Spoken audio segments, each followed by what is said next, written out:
keberkahan dari Allah Subhanahu wa taala. Amin ya rabbal alamin.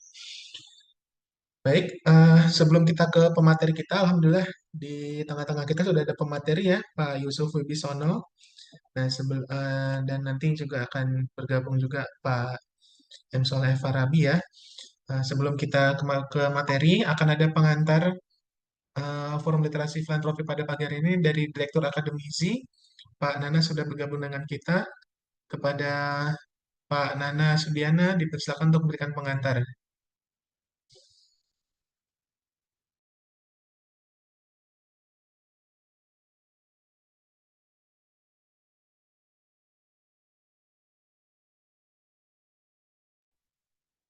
Eh, Baik, Bismillahirrahmanirrahim. Waalaikumsalam warahmatullahi wabarakatuh. Suara saya jelas ya, masuk. Iya, Pak. Ya, yang sama-sama kita hormati Pak Yusuf Wibisono, pembicara kita, juga Mas Muhammad Parabi yang mewakili Hadis Muhammadiyah, juga teman-teman para hadirin yang hari ini hadir. Alhamdulillah, sebuah kebahagiaan bagi kita untuk bisa membicarakan sesuatu yang penting di tengah persiapan kurban yang masing-masing lembaga pasca Ramadan ini. Saya kira eh, Mas Yusuf dan teman-teman nanti juga pembicara kedua dari Lajnah Muhammadiyah, Mas Muhammad Arabi juga bisa memberikan insight pada kita bahwa kurban itu suatu yang penting dan bisa kita optimalkan sehingga bisa melipat gandakan kemanfaatan secara optimal.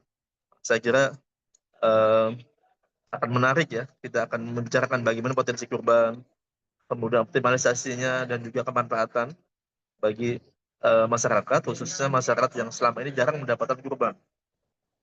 Jadi ini sangat menarik, ini sama-sama kita ikuti dan mudah-mudahan nanti ada banyak hal bermanfaat yang kita bisa ambil dan sisi positifnya bisa kita implementasikan di lembaga masing-masing. Sekali lagi terima kasih pada Mas Yusuf, Mas Arabi yang berkenan hadir hari ini dan menjadi pembicara dan pemateri kita. Dan saya juga mohon izin dalam waktu yang sama ada kegiatan lain yang di luar kantor sehingga memantau dari jauh dan tetap mengikuti insya Allah. Demikian sekali lagi terima kasih pada para pemateri, teman-teman panitia dan para peserta yang hari ini hadir. Demikian, Assalamualaikum warahmatullahi wabarakatuh. Waalaikumsalam warahmatullahi wabarakatuh. Ya, terima kasih kepada Pak Nana Sudiana yang sudah memberikan pengantar untuk Forum Literasi Filantropi pada pagi hari ini. Baik, selanjutnya akan saya panggilkan pembicara pertama, ini Pak Yusuf Wibisono. Nah, coba. Hmm,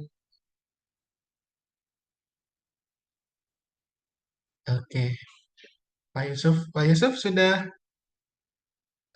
bergabung dengan kita, Pak Yusuf.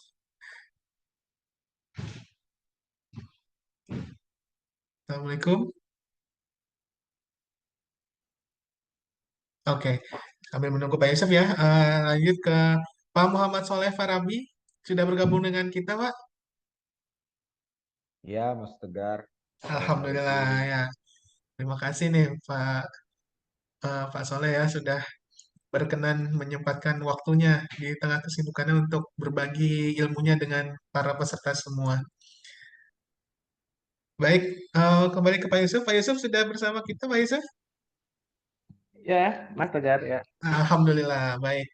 Pak Yusuf, apa? Saya berikan kesempatan pertama Pak Yusuf sebagai pemateri sesi pertama ya. Kepada Pak Yusuf Wibisono dipersilahkan. Ya, baik Mas Tegar. Terima kasih. Eh, izin share ya Bapak Ibu sekalian.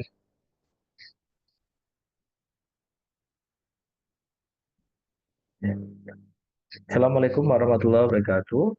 Waalaikumsalam Eh, warahmatullahi Waalaikumsalam. Bapak Ibu yang saya hormati, pertama-tama saya ucapkan terima kasih juga kepada panitia dari akademisi yang telah mengundang saya. Sebuah kebahagiaan bagi saya bisa bertemu dengan Bapak, Ibu, ya pada pagi hari ini yang tadi Mas Tegar sampaikan, ya. Ini dari barat sampai ke timur ya Mas ya. Ini luar biasa para pesertanya. Saya merasa terhormat bisa hadir pada pagi hari ini. Eh, Bapak Ibu sekalian, ini sesuai dengan permintaan dari panitia. Pagi ini saya akan menyampaikan topik tentang ekonomi kurban. Ekonomi kurban eh, dan akan nanti saya kaitkan dengan potensi pemberdayaan dari peternak rakyat. Bapak Ibu sekalian, ini saya coba bisa saya apa namanya eh, slideshow.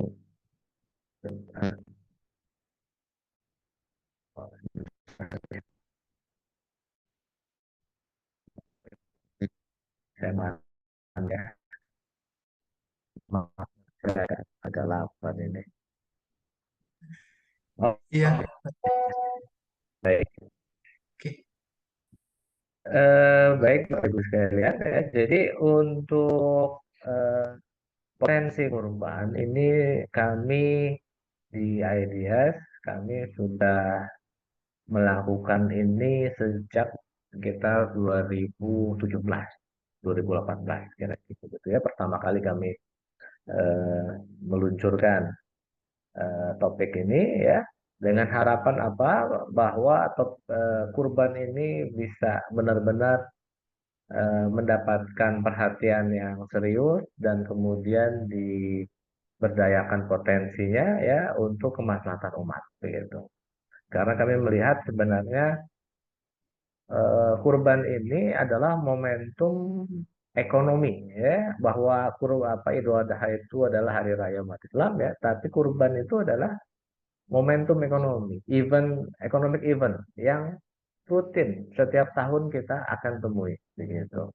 Dan setiap itu pula ya masyarakat kita sebagai negeri Muslim terbesar di dunia ya kita memiliki keriuhan tahunan ya yang luar biasa di setiap Idul Adha, di setiap Idul Kurban. Nah, namun kami melihat bahwa potensi besar dari kurban ini selama ini hanya menjadi kerumunan begitu ya, tapi tidak memberikan impact yang lebih panjang, yang lebih berkelanjutan. Nah, ini kemudian kita coba gulirkan ini, alhamdulillah ya sejak eh, itu ya sampai hari ini 2025 ya semakin banyak yang melakukan penelitian ya, yang melakukan kajian lebih dalam terkait dengan kurban, termasuk menyelenggarakan seminar ya, kajian-kajian ya terkait dengan ini. Kami tentu merasa bersyukur ya bahwa hari ini kita memiliki momentum yang sangat bagus ya, kita memiliki momentum yang sangat perhatian yang sangat tinggi dari publik, dari para pejabat ya, dari pemerintahan dan semua pihak ya. Ini momentum yang benar-benar perlu kita terus dorong. Gitu. Yang pertama adalah dari sisi economic size, ya, dari sisi ukuran ekonomi. Ya. Kurban ini kalau kita lihat begitu ya Bapak Ibu, karena ini kita melibatkan sekitar 245 juta penduduk Muslim Indonesia, begitu. Kalau kami coba melakukan kemudian exercise gitu ya, kita kita kita asumsikan yang berkurban itu hanya kelas menengah atas ya, kelas atas dan kelas menengah ya, terutama menengah atas. Itu kemudian kita asumsikan satu keluarga satu hewan kurban begitu ya. Kalau yang daya belinya menengah, mungkin hewan kurbannya kambing, domba. Kalau yang daya belinya kuat ya kelas atas, eh, hewan kurbannya sapi begitu. Itu kita exercise tuh bisa mencapai sekitar 2,16 juta rumah tangga yang berkorban, berpotensi berkorban setiap tahunnya di Indonesia. Gitu. Ini kita masih Kami masih menggunakan perhitungan yang konservatif gitu ya, konservatif. Kalau kita asumsikan tingkat kepatuhan masyarakat ya dalam masyarakat Muslim dalam menunaikan kurban lebih tinggi, bisa lebih di atas ini. Gitu. Ya, katakan misalnya kelas bawah, ya kelas menengah bawah atau bahkan kelas bawah, kelas miskin ya. Kan kita juga suka melihat ya Bapak Ibu, ada juga yang tetap berkurban begitu. Ya, mungkin dengan cara menabung, mungkin dengan cara bahkan memelihara ternaknya sendiri ya. Setelah sekian tahun kemudian dia mampu berkurban dan seterusnya ya. Nah, jadi di lapangan mungkin angkanya bisa lebih tinggi. Ya.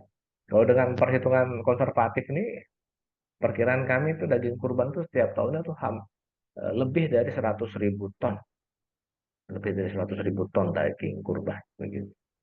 Ya. 100.000 ton daging ini tentu angka yang luar biasa ya karena kita Indonesia itu dalam eh, 1 tahun ya kita impor daging itu kisaran 250.000 ton ya kalau tidak salah ya. Ini hanya event ekonomi dalam beberapa hari ya, dalam 3 hari ini 100.000 daging kurban ya, 100.000 ton daging kurban ya, ini tentu potensi yang luar biasa begitu. Dan ini rutin ya, arti setiap tahun kita akan mendapatkan potensi ini. Begitu. Nah, dan ini pun masih perhitungan konservatif ya. Kalau kita pakai perhitungan yang lebih optimis, mungkin angkanya jauh lebih besar. Karena itu kita melihat kemudian ya, kalau 100.000 ton daging ini ya dengan nilai hampir di kisaran di atas 25 triliun, lebih dari 25 triliun ya, 27 28 triliun ya, 2 juta rumah tangga yang berkurban ya. Kalau kita pakai asumsi yang lebih optimis ya 4 juta rumah tangga misalnya, ya angkanya bisa berlipat dua ya, begitu. Ya, angkanya bisa berlipat dua. Nah ini tentu potensi kurban menjadi sangat tidak bisa diabaikan, gitu ya, sangat tidak bisa diremehkan. Ya.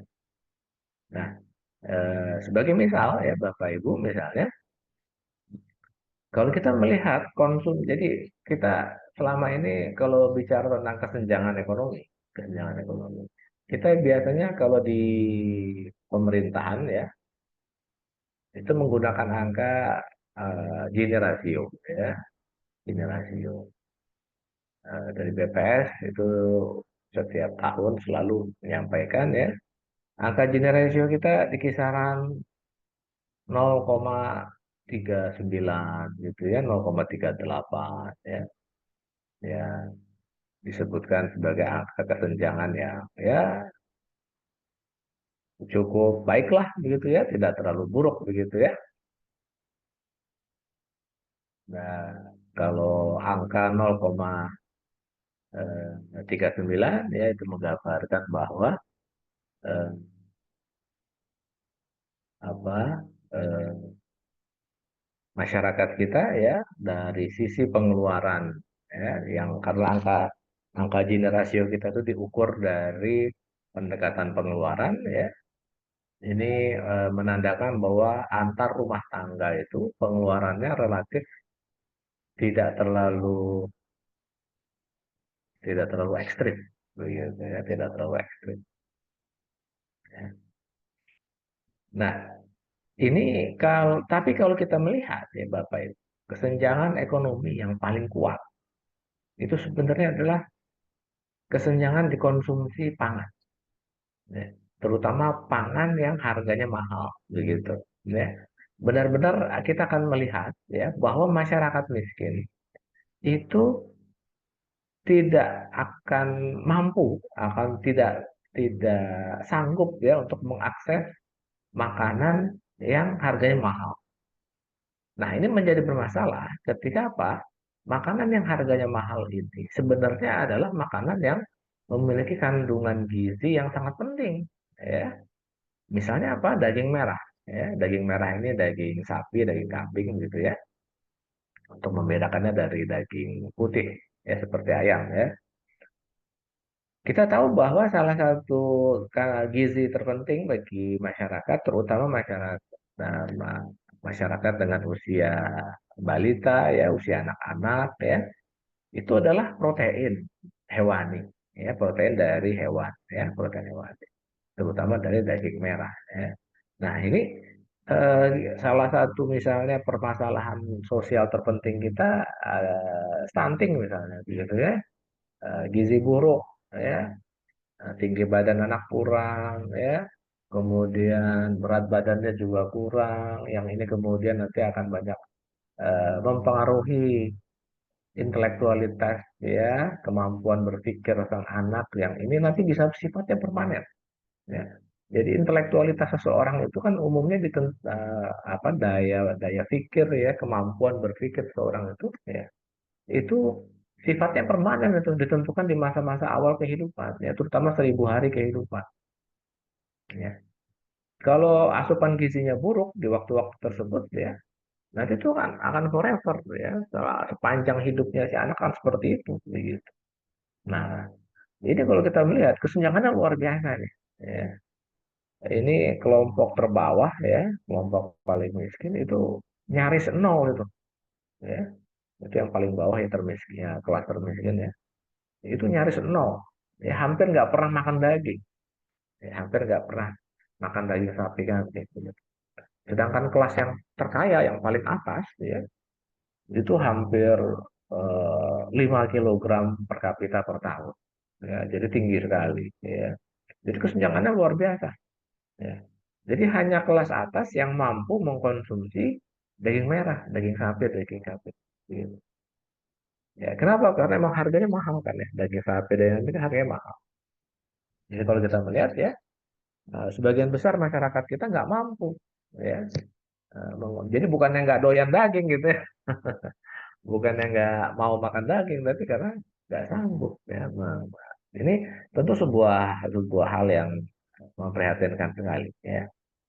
Kalau kita asumsikan saja, ya, tadi dari potensi daging sekitar 110.000 ton daging tadi, ya, kita fokuskan, ya, di kelas terbawah saja, ya. Ini kami mengasumsikan kelas terbawah ini, ya, yang berada di bawah garis kemiskinan 0,8, di bawah garis kemiskinan, ya. Dan kemudian yang benar-benar di dekat garis kemiskinan 0,8 sampai dengan 1. Kemudian yang sedikit di atas garis kemiskinan 1 sampai 1,2 dari garis kemiskinan, kita sebutnya hampir miskin, ya. Kemudian yang rentan miskin, ya, ini kami hitung dari 1,2 sampai 1,6 dari garis kemiskinan, ya. Itu total udah 75 juta orang, Bapak Ibu, ya. Ini belum belum sampai apa, 2 kali garis kemiskinannya, baru sampai 1,6 garis kemiskinan, ya. Jadi kalau kita menaikkan garis kemiskinan sedikit saja, ya, jumlah penduduk miskin kita itu 75 juta, ya.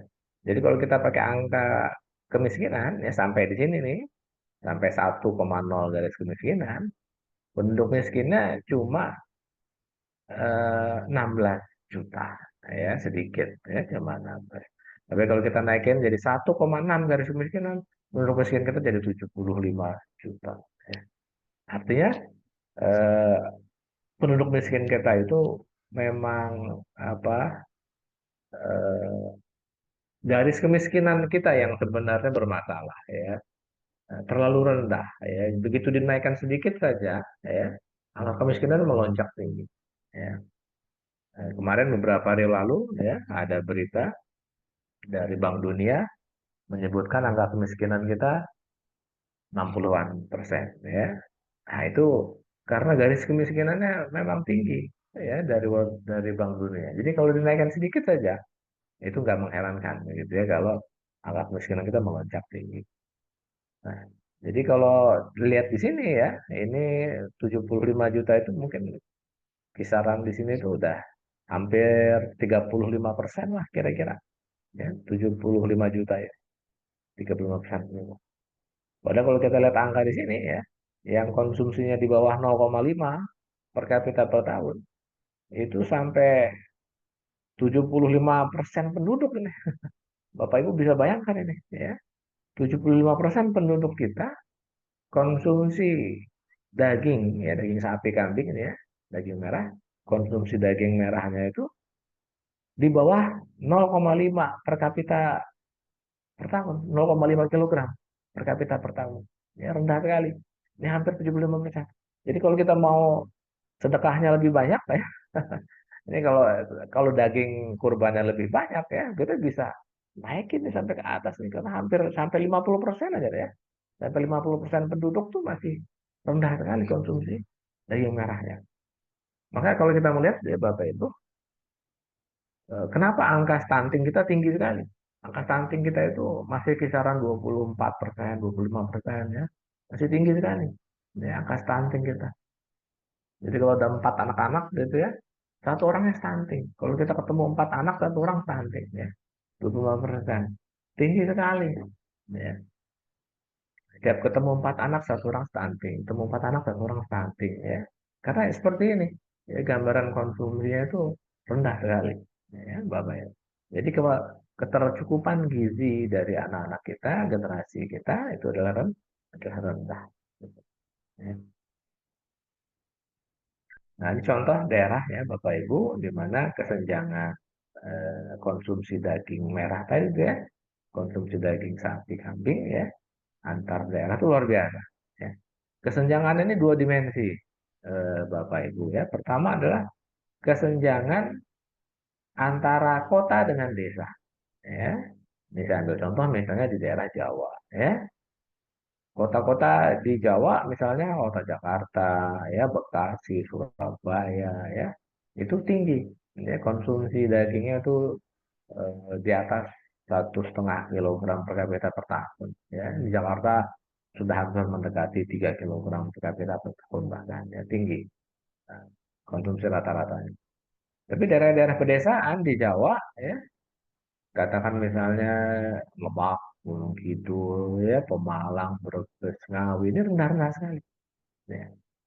Hanya di kisaran 0,1, 0,2 ya kilogram per kapita tahun. Ya, sangat rendah sekali.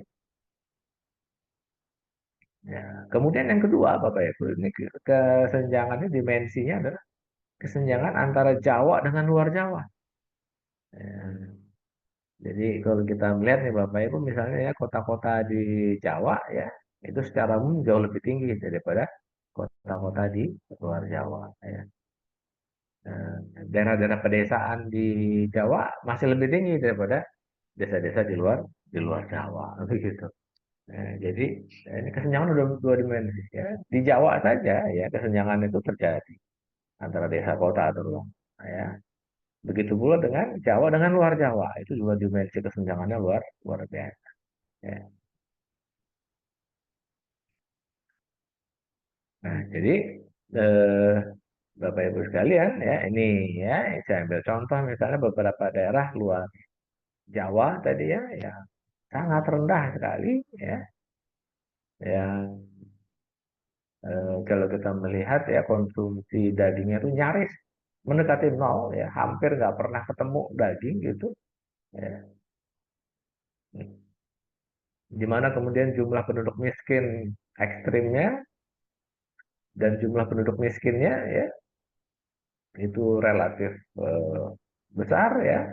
Ini daerah-daerah seperti misalnya Majene ya, Hulu Sungai Utara, Polewali Mandar, ya, Lembata, Pandeglang, Ngawi ya, ini daerah-daerah yang eh, bisa ya menjadi daerah prioritas ya kalau kita ingin melakukan rekayasa sosial. Nah, di sini kami kemudian keluar dengan gagasan untuk eh, pentingnya kita melakukan rekayasa sosial dalam pendistribusian kurban ya. Pak lu bang, Wak. Oh, Bang, Bapak Pak Ibu. lu cari kelingan.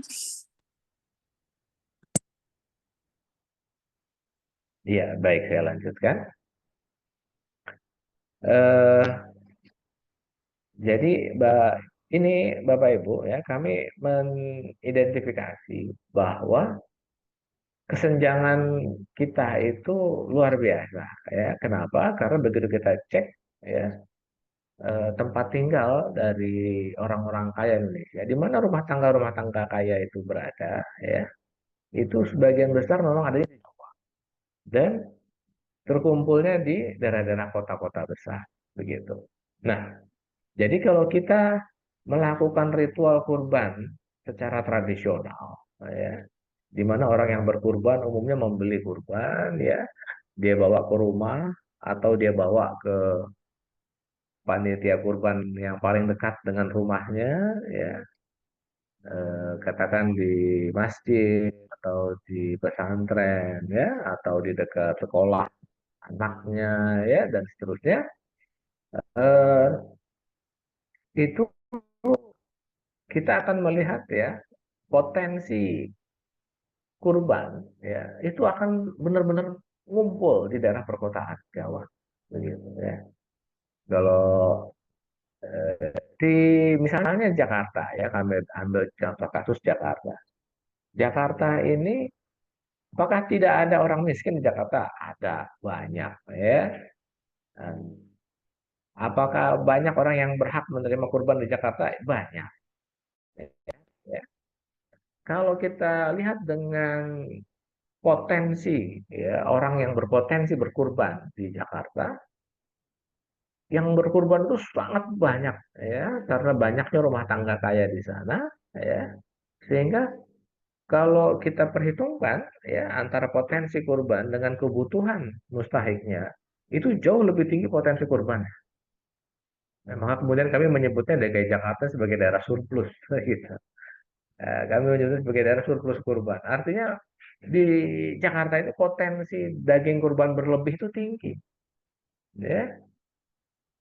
Selama ini kemana jadinya? Ada dua nih kemungkinan. Yang pertama adalah yang berkurban mendapatkan daging kurban itu sendiri. Ya, ini memang secara fikih dibolehkan memang, ya. Secara fikih dibolehkan bahwa yang berkurban itu boleh dapat sepertiga, ya, sepertiga dari daging kurbannya sendiri, ya. Atau yang kedua, ya, potensi yang kedua adalah distribusi daging kurbannya tidak tepat sasaran. Ya, begitu. Orang yang bukan mustahik, ya, bukan mustahik kurban, ya, bukan, katakanlah orang kaya, orang menengah atas, mendapatkan juga daging kurban. Yang mereka tadi rata-rata konsumsi daging sapi kambingnya sebenarnya sudah lumayan tinggi, ya, begitu. Nah, jadi ini kami coba hitung nih, ya, DKI Jakarta misalnya itu hampir 10.000 ton itu potensi surplusnya, hampir 10.000 ton. Artinya ini potensi daging kurban yang dalam tanda petik kemanfaatannya kurang tinggi, gitu. Bermanfaat ya bermanfaat pasti, ya, pasti untuk konsumsi, untuk eh, konsumsi masyarakat, ya, pasti akan ada dampak gizinya, ya, tetapi kemanfaatannya kurang kurang tinggi. Kenapa? Karena mengkonsumsi adalah orang-orang yang kita menduga tingkat konsumsi dagingnya sudah tinggi, begitu. Padahal tadi kita melihat ada begitu banyak orang-orang mustahik yang di luar sana yang eh, konsumsinya rendah. Jadi ini ada potensi ketidaktepatan dalam pendistribusian kurban yang luar biasa besar, gitu, Bapak Ibu. Ya, jadi peta daerah surplus defisit ini menggambarkan tingginya potensi eh, mismatch, gitu, ya, antara orang yang membutuhkan, ya, dengan daerah yang membutuhkan dengan daerah yang berlebih, gitu. Ya, daerah yang berlebih ini kami sebut daerah surplus, sedangkan yang daerah yang berkekurangan. Nah, di sisi lain, ini masih di Jawa juga, ya. Tadi daerah-daerah pedesaan itu relatif jumlah rumah tangga kayaknya sedikit, sedangkan jumlah mustahiknya jauh lebih banyak, ya. Jadi di daerah tadi yang kami sebut misalnya daerah Ngawi misalnya tadi, ya. Dan Ngawi daerah sekitarnya itu ada Jombang, Nganjuk, Madiun, ya. Di sana ada orang yang berkorban pasti ada, ya, banyak banyak. Tetapi jumlah mustahiknya jauh lebih banyak. Begitu. Ya. Jadi kalau kami hitung-hitung itu daerah Ngawi dan sekitarnya itu kekurangan sekitar 2.000 ton dagingnya kira-kira gitu ya. Demikian pula daerah eh, sekitar Grobogan, Blora, Rembang, Pati, Kudus ya, itu sekitar hampir 2.600 eh, 2.600 ton daging ya, defisit.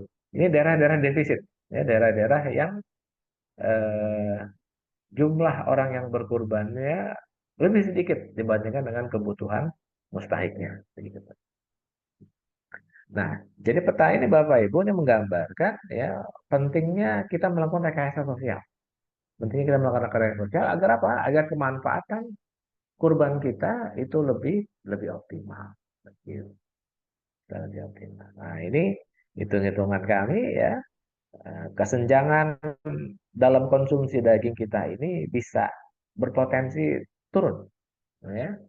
Jadi ini angka generasi ini angkanya dari 0 sampai dengan 1 begitu ya.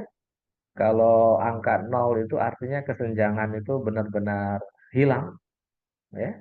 Sedangkan kalau angka 1 itu artinya kesenjangannya sangat tinggi ya, mendekati sempurna ya.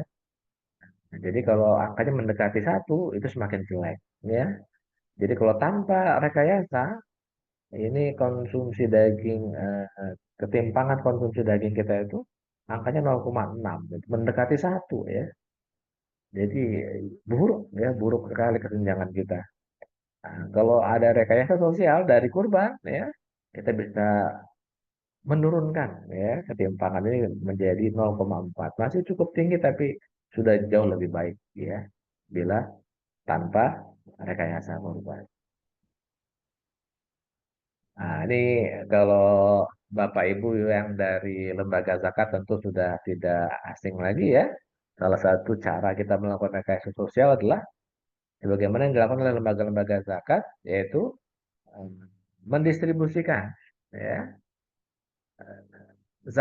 kurban dari daerah-daerah surplus ke daerah-daerah defisit. Ya. Daerah-daerah surplus ini tadi baik yang di Jawa maupun di luar Jawa umumnya ada di perkotaan. Sedangkan daerah defisit ini umumnya ada di pedesaan, baik di Jawa maupun di luar Jawa. Ya. Ini contoh yang dilakukan oleh Dompet Duafa. Dompet Duafa, ini kami eh, coba cek ya, kurbannya didistribusikan kemana saja. Di Jawa, di sini Pak, di Serang, Lebak, Cilacap, Kebumen ya. Kami cek, kemudian kami cek ya, Purbalingga berapa nih? Oh, ternyata 0,091. Ya, konsumsi daging emang rendah sekali. Pacitan berapa? 0,150. Ngawi berapa? 0,09. Jadi secara umum kami melihat nih ya teman-teman dompet duafa relatif sudah sangat baik ya memilih lokasi-lokasi di mana memang masyarakatnya konsumsi dagingnya rata-rata rendah. Jadi mendistribusikan daging kurban ya ke daerah-daerah ini adalah tepat sasaran begitu ya. Begitu pula di luar Jawa. Di luar Jawa kemana saja? Di luar Jawa ke sini Pak, ke Seram, ke Konawe, Polewali Mandar, Halmahera, ya, Guru, ya. Kita cek kemana tuh satu, Buton berapa? 0,03. Semuanya rendah semua. Wah, berarti juga relatif bagus, tepat, tepat sasaran. Jadi eh, ini contoh rekayasa sosial ya yang bisa akan mendorong kemanfaatan kurban kita menjadi jauh lebih tinggi. Nah, ini Bapak Ibu sekalian ya, saya ingin mengakhiri ya sesi saya ini dengan potensi. Kalau tadi dari sisi kurbannya ya, besarnya potensi kurban dan bagaimana kita pentingnya melakukan rekayasa sosial ya. Eh, di akhir ini ya saya ingin mengakhiri sesi saya dengan untuk melihat adanya potensi pemberdayaan para peternak. Nah, jadi ini tadi kita bicara kurban ini kita bicara hilir lah gitu ya. Kita bicara hilir. Yang sekarang kita bicara hulu ya. Dari mana hewan kurban tersebut diperoleh? Begitu. Nah, jadi hewan ternak, Bapak Ibu, hewan ternak ini ada 3 jenis lah ya kalau kita bicarakan ya. Yang pertama adalah hewan ternak besar. Hewan ternak besar ini meliputi sapi dan kerbau. Ya. Nah, di beberapa daerah ada juga yang memelihara kuda, misalnya gitu ya. Tapi kan kita jarang ya dengar kurbannya kuda gitu ya. Kurban kan ya hanya sapi dan kerbau gitu ya. Nah, kita perhitungkan dua ini saja dulu ya, sapi dan kerbau. Kemudian ternak kecil. Nah, ternak kecil ini meliputi domba, kambing ya.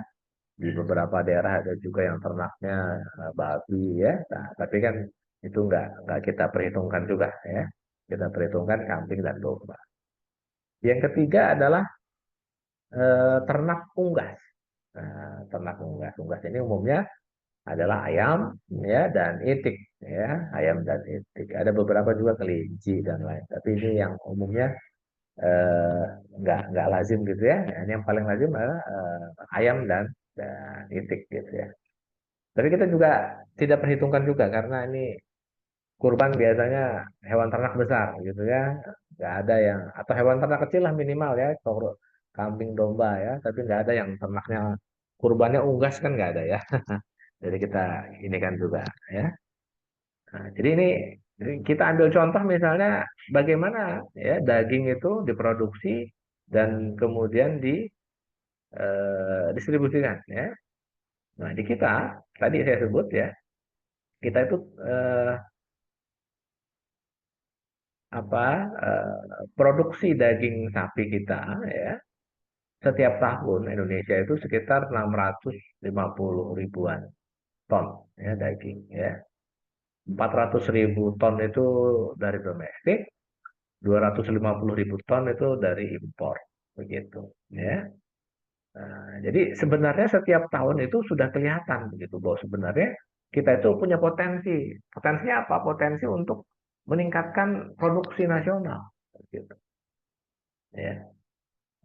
Ada sekitar 250 ribu ton daging yang setiap tahun kita impor ya. Itu kira-kira sekitar 30-40% itu dari kebutuhan nasional ya. Jadi sepertiga kebutuhan nasional itu selalu impor tiap tahun. Ya, ini kan angka yang luar biasa besar sebenarnya. Ya. Dan kita juga punya apa? Nah, produsen kita hewan ternak. Jadi gini Bapak Ibu ya, kalau ternak unggas ya ternak unggas, terutama ayam ya, itu peternak rakyat kita sudah habis itu, nyaris habis. Masih ada masih, tapi peternak rakyat itu sudah semakin terjepit ya posisinya. Kenapa? Karena ternak ayam ini sudah dikuasai oleh perusahaan besar. Namanya perusahaan-perusahaan perusahaan-perusahaan yang terintegrasi secara vertikal ya. Kita suka menyebutnya perusahaan integrator gitu ya. Jadi karena mereka terintegrasi secara vertikal. Mulai dari pakan ternaknya, pakan ayam, kemudian ini bakalan atau anak ayam ya, produksi anak ayam, telur ya, sampai ayamnya kemudian dipotong sampai diolah di packaging sampai masuk supermarket itu mereka terintegrasi ya. Jadi peternak rakyat itu kalah bersaing ya. Udah nyaris mati itu. Kalau dulu peternak ayam itu 80%, 90% ya menguasai pasar, hari ini sudah terbalik. Perusahaan-perusahaan besar yang 80-90% menguasai pasar ayam. Peternak rakyat itu tinggal sisanya. Jadi situasi sudah terbalik. Jadi ekstrim. Ya, habislah bisa kita katakan peternak rakyat itu sudah habis lah ya di ayam ya. Ada tuh tinggal dikit saja. Ya. Nah, memprihatinkan memang, memprihatinkan sekali. Nah, situasi yang masih agak lebih mending itu, yang lebih dominan, itu sebenarnya adalah di peternak kambing, sapi, ya, kambing domba, dan sapi dan kerbau.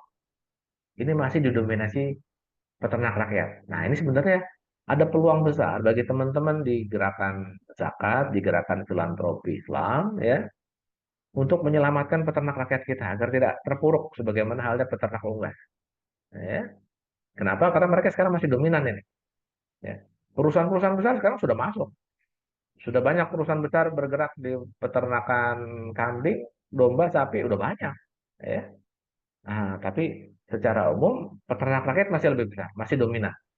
Nah, ini bagaimana kita secepatnya, jadi ada kebutuhan yang besar untuk secepatnya meningkatkan kapasitas peternak rakyat kita agar tidak terpuruk, ya. Misalnya eh, peternak ayam begitu, ya. Nah, bagaimana agar produsen, ya, peternak daging, ya, produsen daging atau peternak rakyat itu bisa eh, bertahan ya dalam ekosistem perdagangan, apa, pola dalam pasar komersial, ya.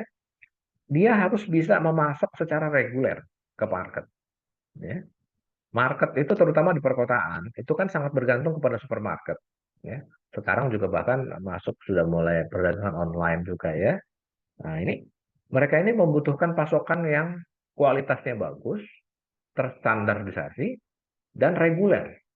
Nah, ini peternak-peternak rakyat kita yang kecil-kecil, ini umumnya memang kurang begitu kemampuannya, ya. Beberapa supermarket misalnya itu mereka menjalin kemitraan. Nah, ini kan sebenarnya positif, ya. Nah, ini juga sebenarnya peran yang sangat mungkin bisa dimainkan oleh lembaga-lembaga filantropi, ya, melakukan pemberdayaan, ya. Para peternak rakyat itu dikumpulkan, ya, dalam koperasi katakan, ya. Koperasi peternak yang kuat, kokoh, ya, menjalin kemitraan, dikuatkan kelembagaan ekonominya, ya, sehingga ketika kemudian mereka berhadapan dengan market, mereka punya posisi tawar yang kuat, gitu. Ya, mereka punya daya saing dan punya daya tawar yang kuat ke market. Ya, kalau enggak habis terus nanti, ya, impor akan semakin besar ini. Hari ini aja impor udah gila-gilaan. Ya, kalau produsen rakyat kita semakin melemah, impor akan semakin merajalela. Nah, apalagi sekarang nih dengan perang dagang, ya, si Presiden Trump itu, ya, minta hambatan dagang semakin diturunkan, ya. Kalau hambatan non tarif itu semakin diturunkan, harga impor semakin murah, wah, semakin habis nanti produsen kita, gitu, ya, termasuk di peternakan rakyat ini. Kita harus secepatnya nih meningkatkan kapasitas para peternak kita. Nah, ini saya ambil contoh misalnya, peternak kita hari ini, peternak rakyat, seperti peternak kambing dan sapi misalnya gitu, ya. Mereka umumnya itu melepas hewan ternak mereka ke pasar, ya, mereka menjual ke pasar. Itu nunggu momentum Idul Adha, nunggu momentum Idul Adha. Kenapa? Karena di momentum Idul Adha harganya tinggi. Harga hewan ternak itu relatif tinggi di masa Idul Adha begitu. Jadi eh, para peternak rakyat kita ini umumnya tidak terhubung dengan market begitu, ya. Yang terhubung dengan market biasanya yang peternak besar atau para tengkulak begitu, ya, atau pengepul gitu, ya. Nah, yang terhubungnya kemudian dengan apa, eh, rumah pemotongan hewan, ya, atau RPH, ya, atau langsung terhubung ke mana, ke konsumen besar, ya, seperti misalnya restoran, ya, jaringan restoran, jaringan supermarket gitu, ya. Nah, jadi para peternak ini umumnya eh, mereka karena tidak langsung ke market gitu, ya, harganya relatif rendah. Jadi mereka kemudian baru berani masuk ke market ketika harga tinggi pada masa itu ada begitu. Nah, ini eh, kondisi peternak kita. Jadi mereka selama ini kurang kurang, ya, peternak rakyat ini karena satu, ya, memang mereka hewan ternaknya sedikit, ya. Kemudian yang kedua tadi, ya, kapasitasnya itu rendah, ya, kualitas dagingnya, kemudian pasokannya secara reguler ke pasar juga rendah, ya. Ini para pemain di pasar, ya, kebanyakan tadi lebih senang impor aja deh begitu, ya. Impor datang tuh udah rapi, ya, dagingnya udah dikemas dengan bagus, ya, dalam bentuk daging frozen, daging beku, ya. Harganya juga murah lagi, ya. Dan seterusnya, ya. Hmm. Nah, ini contoh Bapak Ibu, ya. Ini memang Ini data 2013. 2013, peternak kita itu sekitar 14 juta rumah tangga peternak. Besar, ya. Jadi ada 14 juta peternak rakyat yang tersebar di penjuru negeri. Ya. Eh, ada 14 juta peternak, ya. Ini sebagian besar milik sendiri. Ya, milik sendiri. 85% milik sendiri. Ya. 15% sisanya itu macam-macam. Ada yang sifatnya bagi hasil, menerima upah, ya, dan seterusnya. Ya, jadi milik orang lain gitu maksudnya. Ya. Jadi mereka punya ternak tapi milik orang lain. Ya, ini 15% kira-kira. Artinya kita mungkin menyebutnya sebagai buruh ternak kali ya, bukan peternak ya. Kalau peternak tuh dia punya ternak. Yang peternak punya ternak itu cuma 80%. Sisanya kita mungkin menyebutnya buruh ya, buruh ternak gitu ya. Nah, seperti buruh tani gitu. Kalau ini buruh peternakan gitu. Jadi dia nggak punya ternak, dia cuma memelihara ternak orang lain. Ya. Hewan ternak yang dipelihara sapi potong, kerbau, kambing, domba, ya, sapi perah, ya, eh, sapi perah sedikit ya, sebagian besar sapi potong, kemudian di kambing, ya, dan kemudian domba, ya. Paling kecil kerbau dan sapi perah. Nah, kalau kita lihat Bapak Ibu ya skalanya ya, berapa banyak hewan ternak yang dipelihara oleh rumah tangga peternak tadi, ya. Sapi ini yang paling besar ini, itu cuma 1 sampai 2 sapi aja. Jadi sebagian besar peternak kita cuma punya sapi dua, misalnya satu bahkan begitu ya. Ya jelas aja begitu ya. Tadi mereka cuma melepas hewan kurban setahun sekali aja pada saat Idul Adha begitu ya. Atau lagi kepepet, mungkin lagi kepepet ada anak atau anggota keluarga yang masuk rumah sakit, ada anak mau sekolah begitu ya. Bahkan untuk kambing dan domba pun juga skalanya kecil, antara 1 sampai 4. Itu angkanya di sekitar 66, 70-an% lah ya. Ini hampir sama seperti peternak sapi tadi ya. Rumah tangga peternak sapi yang 70%-nya itu kita menyebutnya mungkin peternak gurem gitu ya. Sama seperti petani, kalau petani lahan pertaniannya kecil kita nyebutnya petani gurem. Kalau peternak, ternaknya sedikit, ya kita nyebutnya peternak gurem ini ya. Jadi peternak gurem itu di sapi dan kambing itu hampir 70%. Ya. Eh, Di domba sekitar 50%. Jadi hampir 50-60% peternak kita itu gurem. Angkanya tinggi. Mirip-mirip seperti petani. Petani kita juga 70-80% itu petani gurem. Ya, jadi ini mirip-mirip kondisinya di peternakan begitu ya. Nah, ini kondisi di 2023 ya. Tadi 2013, di 2023 rumah tangga peternakan kita tinggal 12 juta. Tadi di sini 14,8 ya. Di 2023, 10 tahun kemudian turun tinggal 12 juta. Jadi sekitar 2 juta rumah tangga peternakan itu hilang, ya, tergilas oleh persaingan. Ya. Kalau kita lihat angkanya, ini agak naik ya.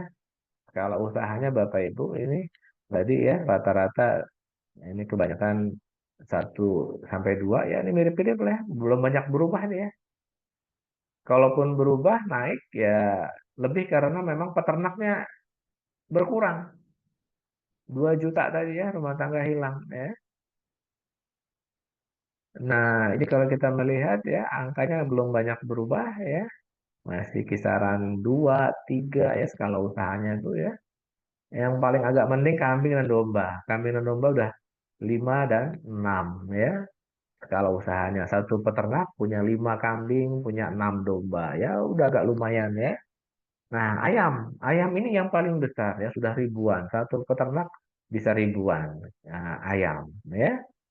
Tapi ini nanti Bapak Ibu ya kalau kita melihat angka peternaknya ini ya, angka peternaknya kalau tadi ya sapi itu masih 4 juta di sini ya. Kambing masih 2,7 juta ya, hampir 3 juta ya. Masih jutaan peternak ya. Kalau di ayam cuma 50.000 peternak ya. Ayam petelur juga 50.000. Jadi kenapa angkanya dia sudah satu peternak sampai ribuan, ya karena emang tinggal dikit nih. Yang bertahan jadi hanya peternak ayam yang besar-besar. Peternak rakyat sih ya, tapi yang udah besar. Peternak rakyat yang kecil-kecil sudah habis semua, sudah mati, sudah kalah semua. Eh, oleh tadi yang saya ceritakan oleh perusahaan-perusahaan besar. Contohnya apa? Nah, ayam kampung nih. Ayam kampung peternaknya masih 5,6 juta. Ya, 5,6 juta. Tapi lihat skala usahanya hanya 14. Nah, beda jauh dengan ayam ras. Ayam ras tadi kan ribuan ya. Nah, ini 4.000. Ini 2.000 ayam ras bertelur ya. Ribuan ayam per peternak ya. Tapi kalau di ayam kampung, setiap peternak hanya 14 ayam. Ayam kampung. Jadi artinya ini benar-benar peternak rakyat kalau ini. Jadi di Unggas itu peternak rakyat tinggal bertahan di ayam kampung. Kalau di ayam ras, ini semuanya sudah dikuasai oleh marketnya sudah dikuasai oleh peternak, eh, bukan peternak besar, dikuasai oleh perusahaan besar, perusahaan besar integrator. Gitu ya. Mohon maaf Pak Yusuf, waktunya sudah habis. Jadi ya, ah, ah. Eh, jadi ini Bapak Ibu sekalian ya, contoh-contoh pemberdayaan ya yang dilakukan oleh lembaga zakat ya.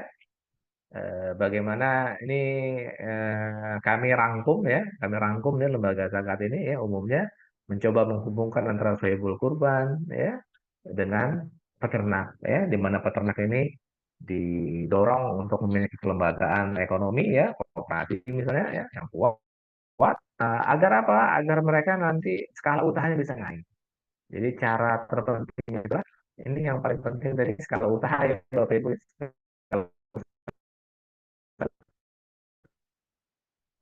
Agar efisiensi apa eh, ini kemudian dengan skala usaha yang besar maka kemudian mereka bisa masuk ke market secara reguler. Nah, karena kita bisa masuk ke market dengan cara reguler. Ini yang paling penting begitu.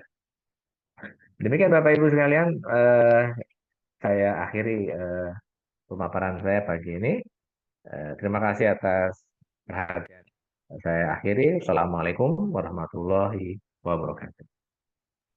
Waalaikumsalam warahmatullahi wabarakatuh. Ya, terima kasih Pak Yusuf yang sudah menjabarkan secara detail ya eh, terkait kurban yang sudah dirangkum oleh UDS ya. Eh, Baik, selanjutnya akan disampaikan oleh pemateri kedua. Ini dari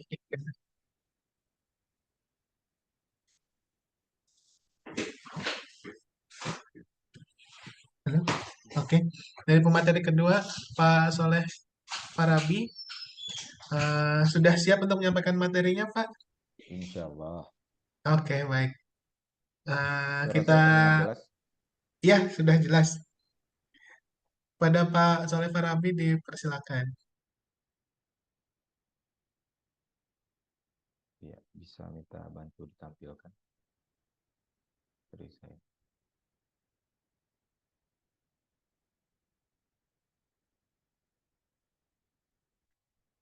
Ya, Assalamualaikum warahmatullahi wabarakatuh.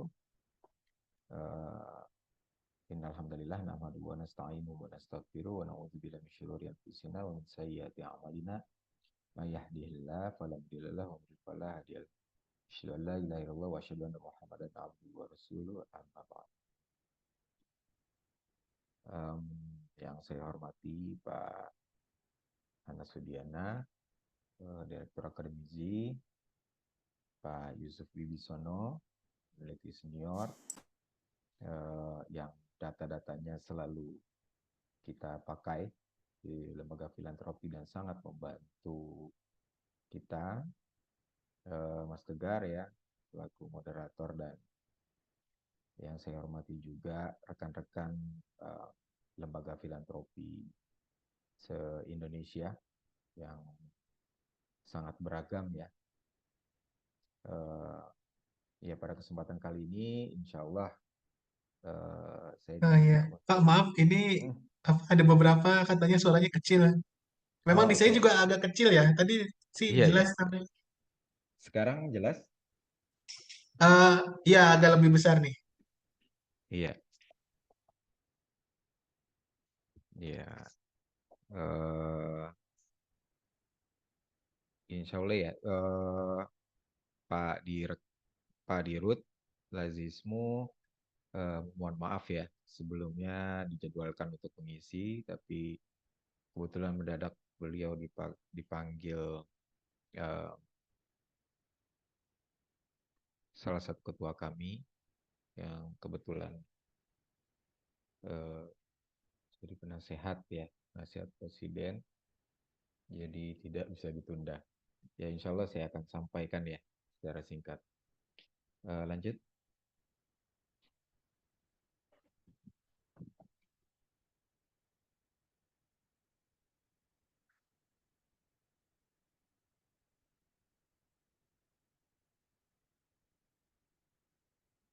belum berubah ya gambarnya. Kenapa Kak? Mohon maaf suaranya agak kecil. Oh ya, lanjut Lanjut bisa. nih, lanjut Lanjut. presentasinya. Iya, saya juga pakai data Pak Yusuf ya untuk menilai potensi ekonomi ya di rantai nilai kurban ya IDS. Tapi saya membelah sedikit ya, membelah sedikit seperti yang sudah disampaikan Pak Yusuf tadi, potensi kurban kita sangat luar biasa ya, kurang lebih 28,2 triliun. Bahkan kalau dari penelitian Puskas Basnas itu 34,3 triliun. Dan itu naik 5% setiap tahunnya. Seperti itu. Jadi kurang lebih mungkin di 2025 ya, dari 30 sampai 36 triliun. Itu potensi kurban di Indonesia. Nah, saya ingin iris sedikit ya. Iris sedikit itu Mohon maaf Pak, potong dulu sebentar. ya. Suaranya kecil lagi. Oh, kecil lagi ya. Ya, Waduh, sebentar. Tes satu. Tar.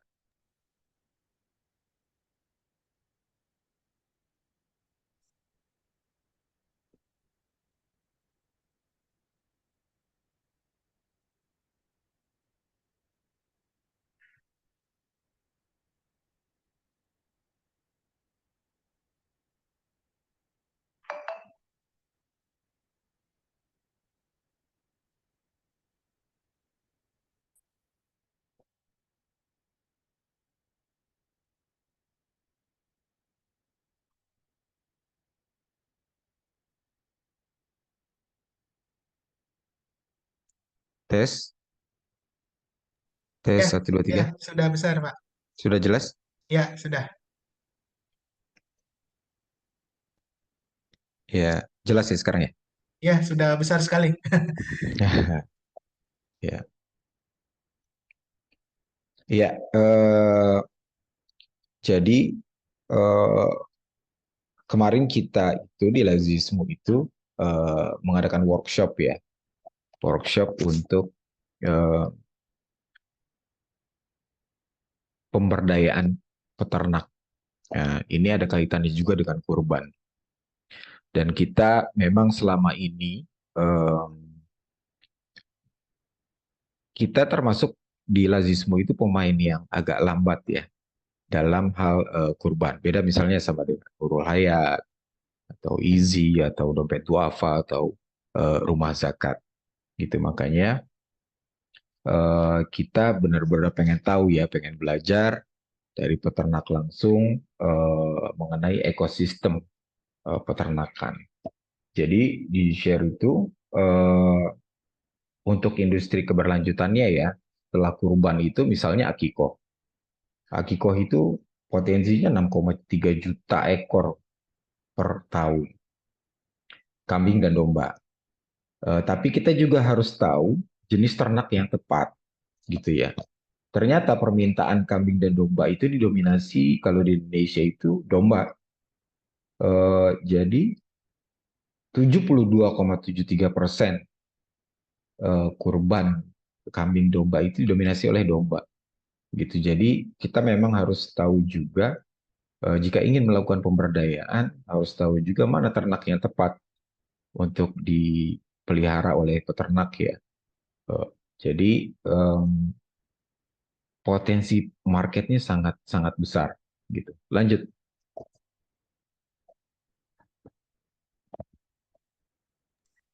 Lanjut presentasinya. Iya. Nah, eh, kurang lebih gambaran rantai nilai peternakan atau siklus kurban ya. Di sini itu seperti ini gambarnya. Mulai dari hulu ke hilir. Jadi kalau kita bisa hitung itu kita bisa melibatkan 30 pihak kurang lebih. 30 itu pihak ya, belum jumlah orangnya yang terlibat di dalam industri ini. Seperti itu mulai dari breeder sampai ke konsumen. Jadi ini adalah proses yang panjang dan sangat potensial untuk dikembangkan. Saya setuju dengan Pak Yusuf tadi. Jadi di hasil workshop kami, peternakan kami itu, jadi kesiapan kalau kita mau nyiapin sistem produksi di hulu itu juga harus ditopang sama pertumbuhan industri di hilir. Dan kita menemukan bahwa kalau data kita ya, itu nggak jauh beda dengan data Pak Yusuf. 93% peternak itu adalah peternak kecil. Kalau di kambing dan domba ya. Skala usahanya itu 3-10 ekor itu. 93%.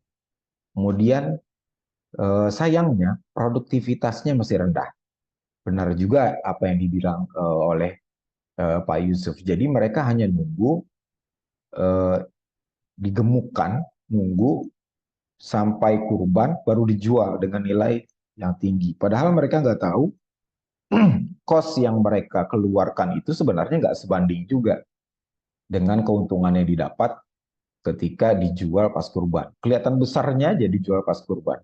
Tapi mereka tidak menghitung kos, rata-rata tidak menghitung kos tenaga ya.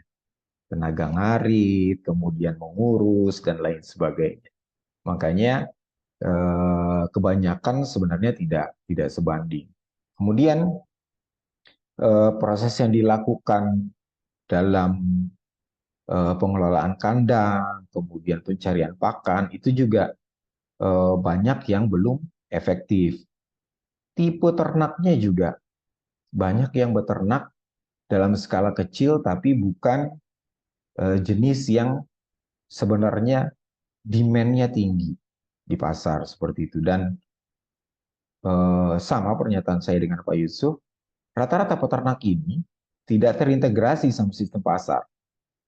Jadi main sendiri-sendiri sambil nunggu harga yang paling tinggi itu kapan. Mereka tidak tahu potensi yang ada di dalam bisnis ternak itu sendiri, mulai dari breeding gitu ya. Kemudian kita juga ada pembiakan, ada klaster penggemukan. Nah, makanya kami ini akan bekerja sama dengan ini ya HPDKI ya, Himpunan Pengusaha Kambing dan Domba Indonesia, itu akan ngurus hulu ke hilir. Jadi wajar juga ya kenapa ternak kita itu sebenarnya kurang diminati dagingnya oleh pasar, jangankan pasar nasional, pasar internasional juga ya. Karena tipe-tipe peternak kecil ini agak sulit juga mengontrolnya. Kualitas dagingnya tidak sama, kualitas manajemen kandangnya tidak sama, kualitas pakannya tidak sama gitu. Jadi agak sulit untuk kalau kita ingin menyerap dalam jumlah besar dengan kualitas tertentu, itu agak sulit gitu. Kalau di pasar dalam negeri. Makanya tumpuan banyak peternak ini akhirnya jatuhnya ke kurban gitu. Atau akikah, tapi belum nyentuh sampai rumah makan yang skala besar gitu ya. Kemudian pasar modern atau retail atau bahkan sampai di ekspor gitu dengan kualitas ekspor. Ini masih kecil sekali pemainnya seperti itu ya. Lanjut.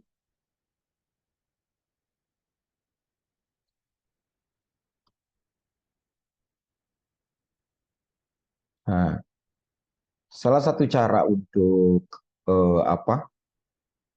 memberdayakan ya, pemberdayaan melalui program kurban ini ya kita harus memang kerjasama dengan dari hulu ya, dari hulu sampai ke hilir. Jadi menurut pengalaman kami juga bantuan-bantuan, saya yakin banyak juga bapak-bapak, ibu-ibu yang memiliki program ternakan ya, dan skalanya juga banyak perumahan kan, kambing 1 sampai 5, satu orang itu 1 sampai 10 gitu ya kambingnya.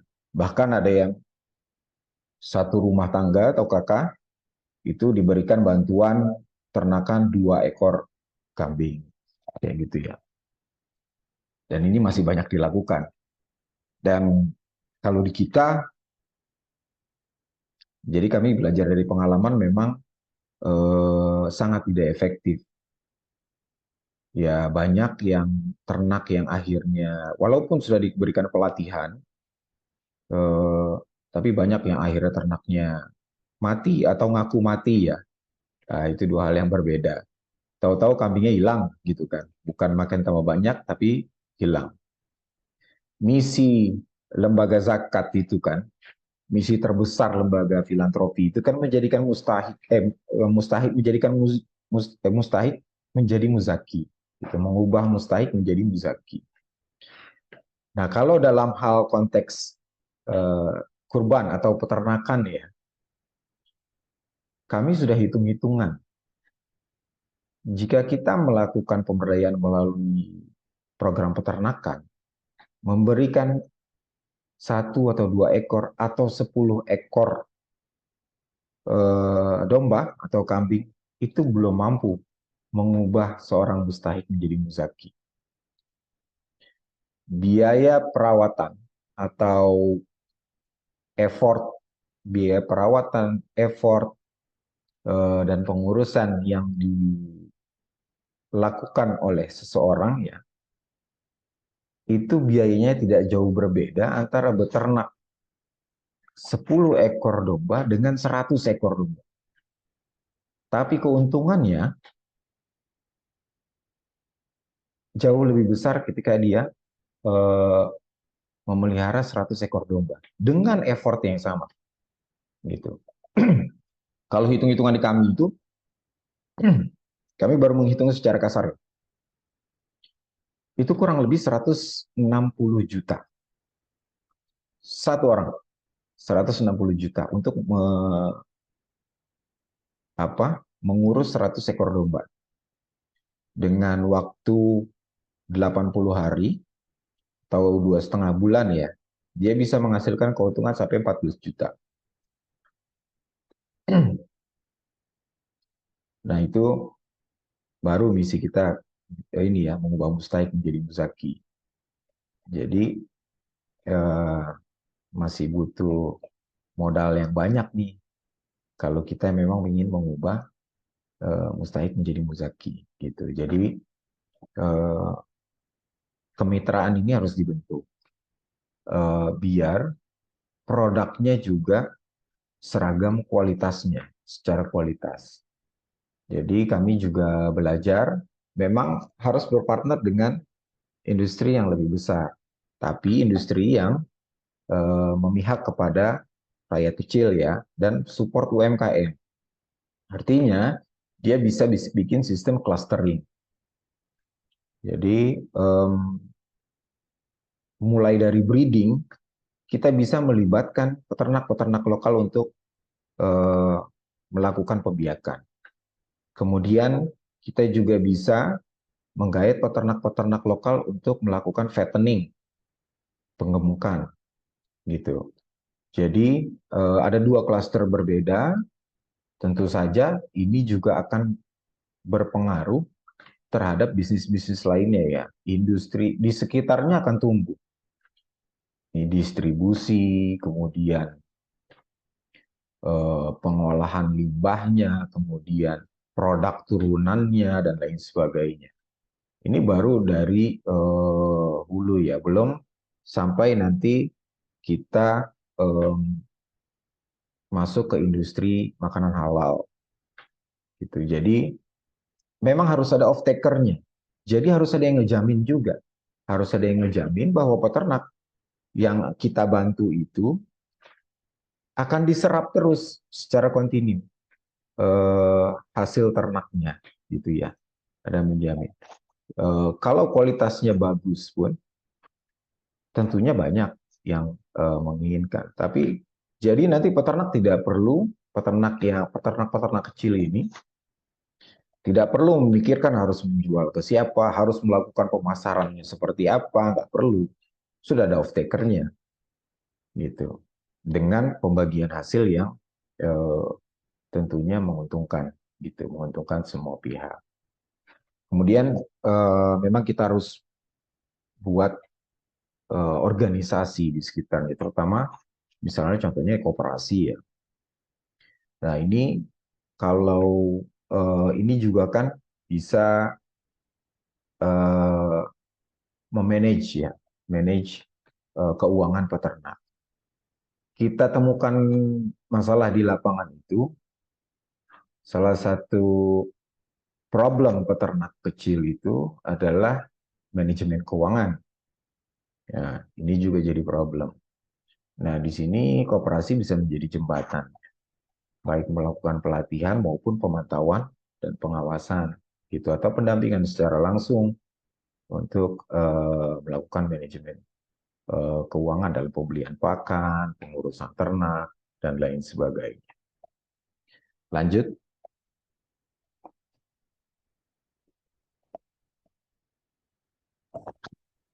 Lanjut. Ya. Nah, dari hilirnya ini pengelolaan kurban. Jadi jika hulunya sudah kita urus, hilirnya juga perlu kita perbaiki. Jadi inovasi ini ya, pengelolaan kurban ini bisa menekan, bisa mengoptimalkan efisiensi ya, bisa mengoptimalkan efisiensi, membuat transparansi kayak gitu. Kita sebagai lembaga zakat atau lembaga filantropi yang melakukan pelayanan ya dalam kurban ini, rata-rata melakukan pelayanan, artinya kita melayani mudhohi atau muzaki, memfasilitasi mereka mendapatkan hewan kurban. Nah, ini juga bisa membuka channel untuk memudahkan proses itu. Sekarang udah banyak ya lembaga-lembaga keuangan yang menawarkan inovasi. Contohnya bank itu sudah menawarkan tabungan kurban ya. Tabungan kurban ini sebenarnya bukan hal yang baru. Ini kita temukan di masyarakat ini udah turun-temurun ya. Jadi kurban ini kan ibadah yang apa?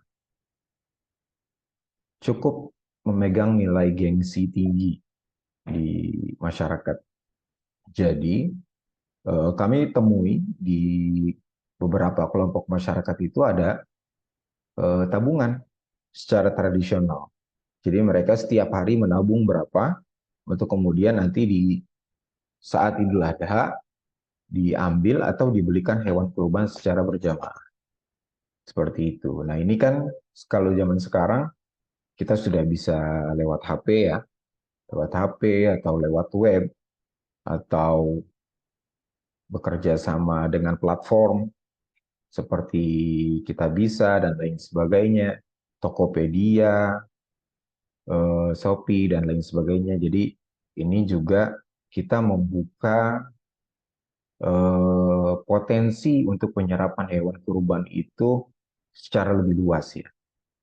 Jadi mudhohi lebih mudah untuk mendapatkan hewan kurban dan kita juga lebih transparan gitu. Kemudian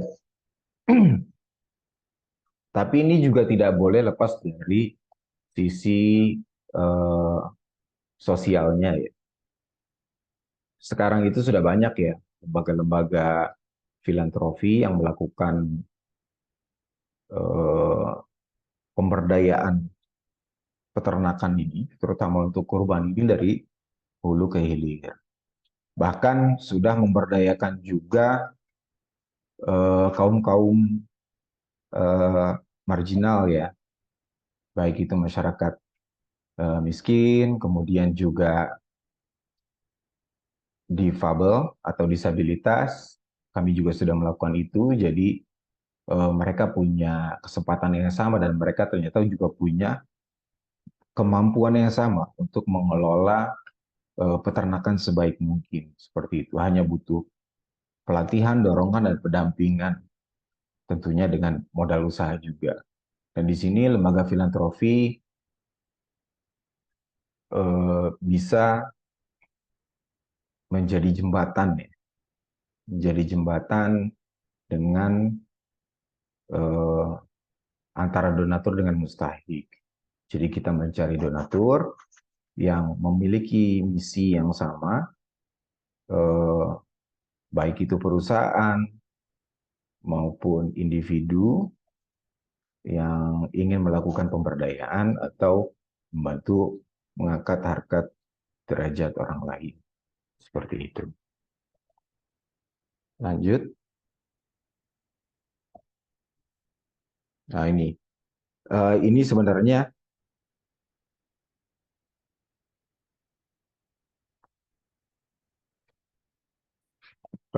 ringkasan dari gambar yang di slide kedua ya. Jadi keberlanjutan ekonomi dari sistem peternakan itu atau di kurban ini. Jadi jangan sampai kita memberdayakan peternak, mereka hanya fokus di kurban. Setelah kurban nggak ngapa-ngapain, fattening aja gitu. Padahal kalau kita hanya stuck di satu bisnis seperti fattening itu memang labanya agak lama ya, gitu. Kecuali dijual di hari tertentu seperti kurban. Nah, makanya kita harus melakukan pendampingan, pelatihan peternaknya agar kualitas hewan ternaknya itu bisa ditingkatkan dan sesuai dengan keinginan pasar. Kemudian juga kita juga mengedukasi UMKM-UMKM pengolahan. Para peternak juga sekarang sudah banyak yang berinovasi, mengeluarkan produk turunan seperti sosis, kemudian rendang, ya, yang memiliki nilai ekonomi lebih tinggi. Kalau di kami itu untuk menjangkau ya, selain kita mengadakan kurban yang fresh meat, kita juga melakukan inovasi dengan memproduksi kurban yang dijadikan rendang kaleng gitu. Nah, ini juga kami lakukan dalam upaya untuk menjawab tantangan tidak meratanya persebaran daging hewan kurban. Jadi kalau di misalnya di rumah sakit itu dalam bentuk kornet ya. Jadi kalau kami itu dalam bentuk rendang, jadi kurang lebih kita kerjasama dengan Pronas dan tahannya itu 2 tahun.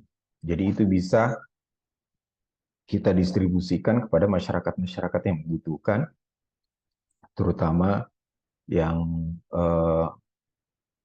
konsumsi daging per kapitanya rendah ya.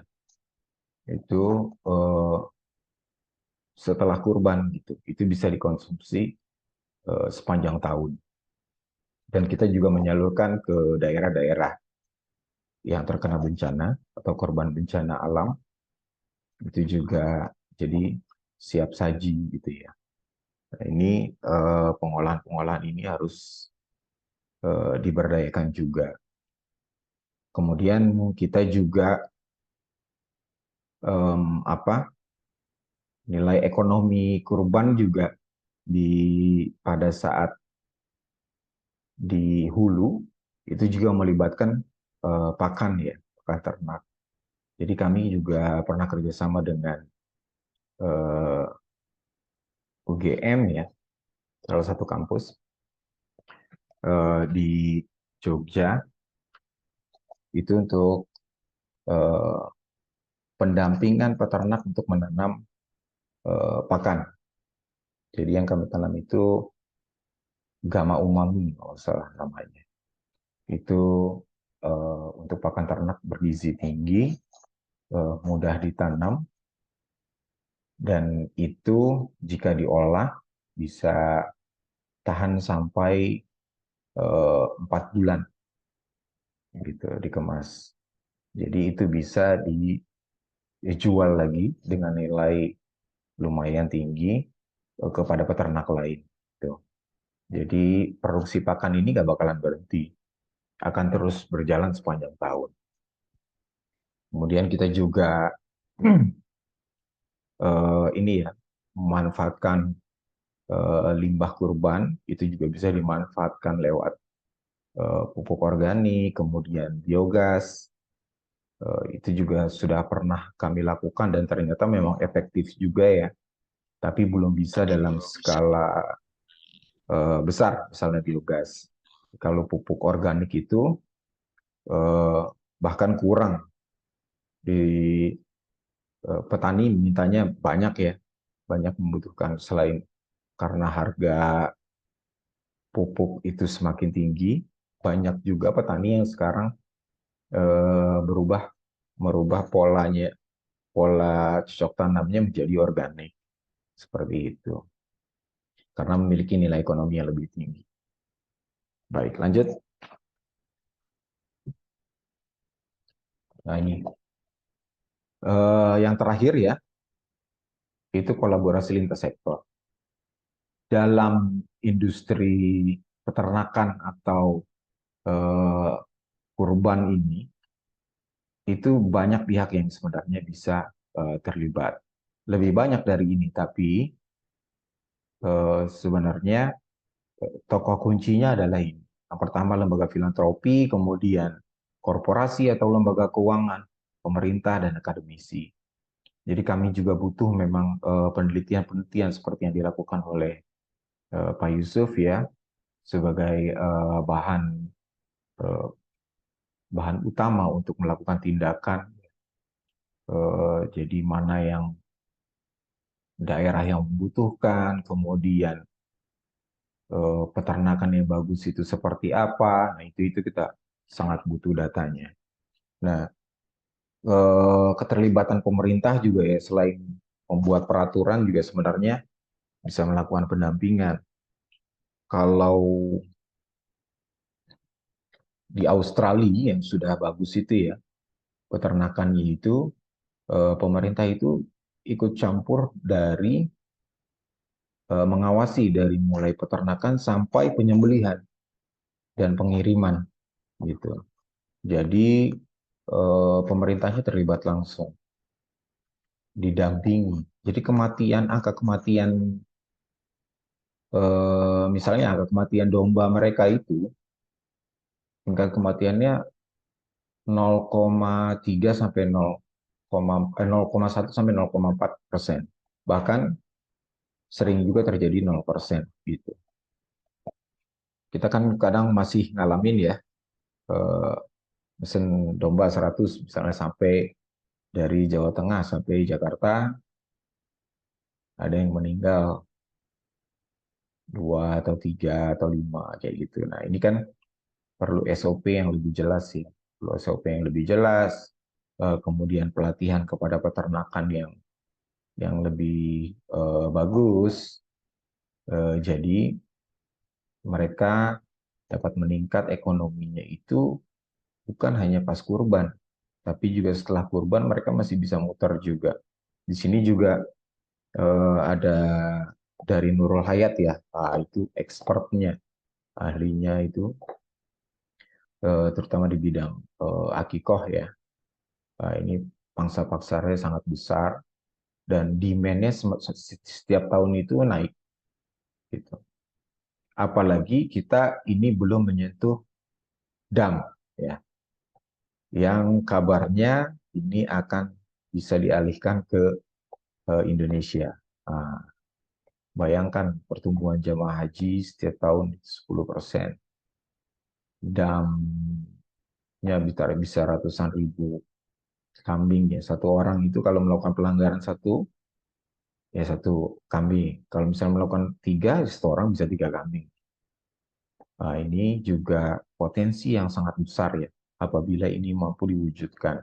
Jadi menopang industri peternakan kita, menjaga industri peternakan kita, seperti Pak Yusuf bilang, jangan sampai kita, industri peternakan kita digerus oleh industri-industri besar ya.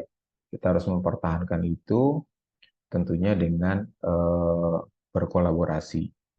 Baik itu mulai dari lembaga filantropinya sampai ke end user-nya gitu. Terutama peternaknya ya. Jadi mereka bisa memiliki penghasilan yang optimal dalam mengelola ternak gitu. Jika menerapkan aturan yang atau SOP yang baik, bagus, transparan gitu dan menghasilkan produk yang berkualitas. Itu mungkin dari saya ya. Silakan nanti kita bisa diskusi lagi kalau ada pertanyaan atau sanggahan atau kritik nanti monggo. Baik, Saya terima kasih kembalikan ke Mas Rantau. Pak Soleh Farabi yang sudah menyampaikan materinya. Luar biasa ya. Jadi banyak hal-hal baru ya pasti yang kita dapatkan tadi dari Pak Yusuf dan juga Pak Soleh Farabi. Untuk sesi diskusi kali ini sepertinya hanya Pak Soleh ya, Pak Yusufnya tidak bisa ikut dalam sesi diskusi karena beliau ada mengajar di FEUI gitu ya, pukul 11, jadi tidak bisa ikut. Jadi silakan Bapak dan Ibu kalau bisa berdiskusi dengan Pak Soleh Farabi di sesi diskusi pada pagi hari ini. Silakan. Ada yang ingin berdiskusi dengan Pak Soleh, silakan terkait kurban.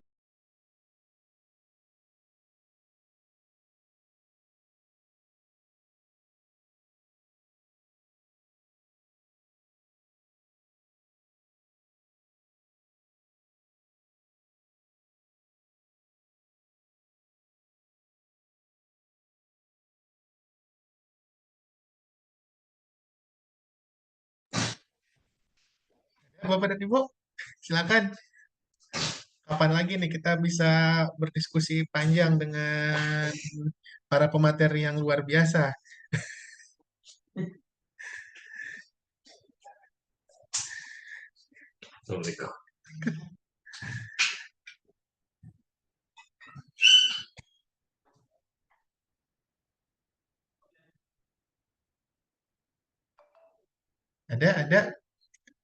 Ada pasti. Izin, Pak. Oh iya, siapa? Nih, nggak kelihatan. Eh, Sebelumnya perkenalkan dari Oh, saya Dudi Pak Supriyadi dari LAS HBI. Mas Kami HBI. dari Ciamis, Oh, dari Ustaz. Ciamis. HBI Dari Ciamis, kepanjangannya Ustaz. apa, Pak? Hidayah Berbagi Indonesia, Ustaz. Hidayah Berbagi Indonesia dari Ciamis. Ya, baik. Iya. Silakan Pak Didi. Eh, ini mungkin agak sedikit keluar dari konteks pembahasan, cuma masih terkait dengan kurban.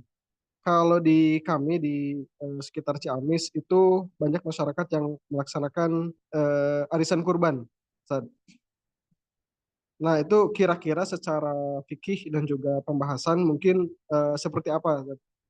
Karena lumayan banyak gitu, Ustaz. Dan ini mungkin bisa dikolaborasikan dengan lembaga, Ustaz. Oke, baik. Terkait arisan kurban ya.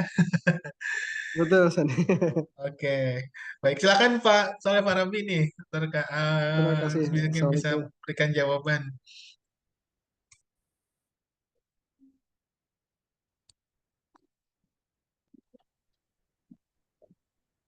Kalau secara umum arisan kurban itu diperbolehkan ya. Jadi em, seperti halnya dengan tabungan kurban ini kan tidak beda jauh. Tidak maksudnya mirip ya arisan dengan tabungan gitu.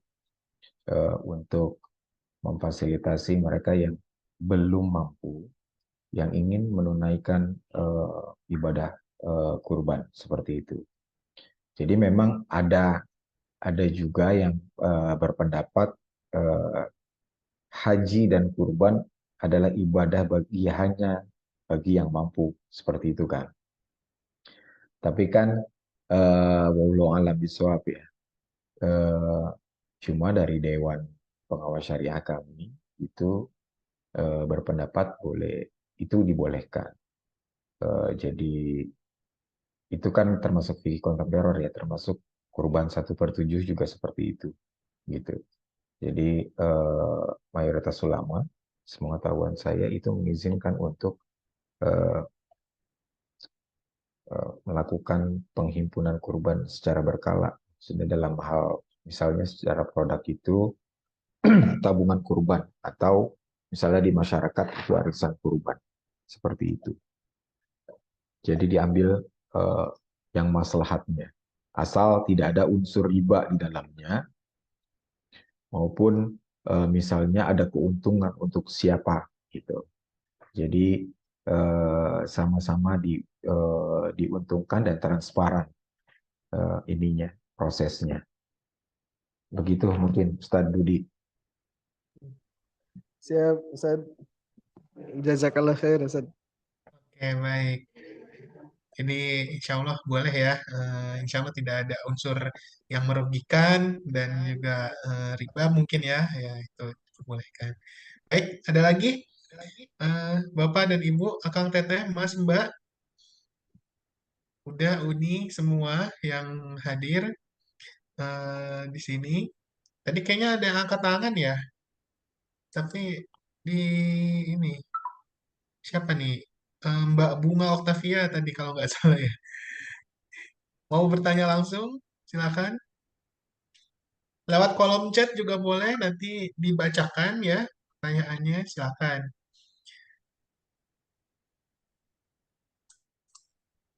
Boleh. Silakan, silakan.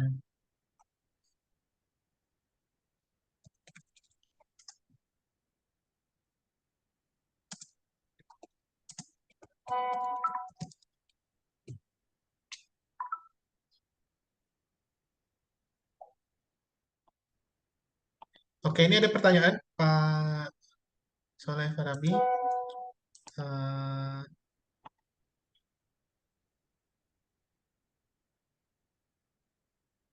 oke, ini dari Mbak Bunga Oktavia dulu ya. Menurut data IDEAS tadi yang disampaikan oleh Pak Ya, Yusuf dan juga Pak Soleh Farabi, hanya 12% orang yang ingin berkurban melalui lembaga. Nah, sisanya langsung ke masjid sekitar. Ya, emang masih banyak ditemu ya. Zakat juga begitu ya, ya.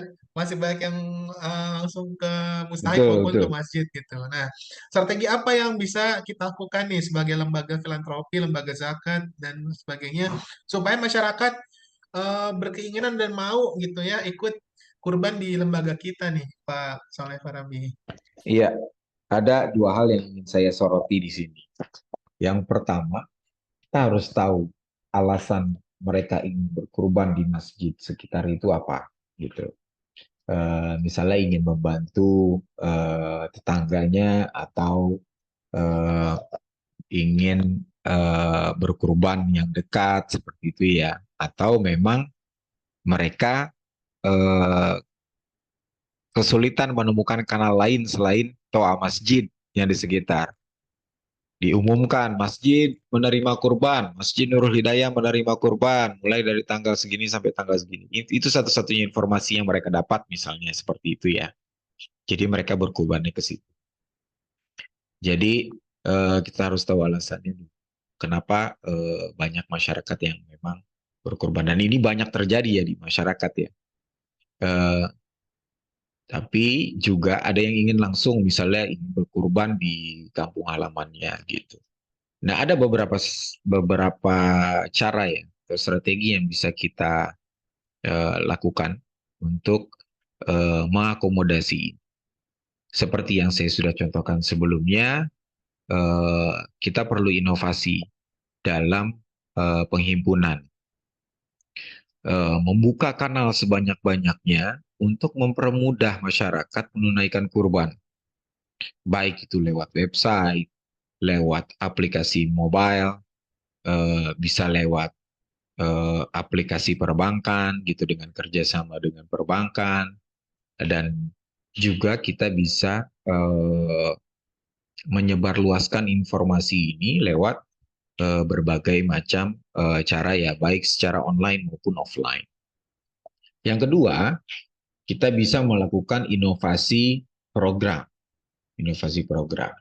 Kayak misalnya saya contohkan kalau di Lazismu itu ada program balik kampung, karena banyak masyarakat yang misalnya tinggal di Jakarta, tapi dia pengen kurbannya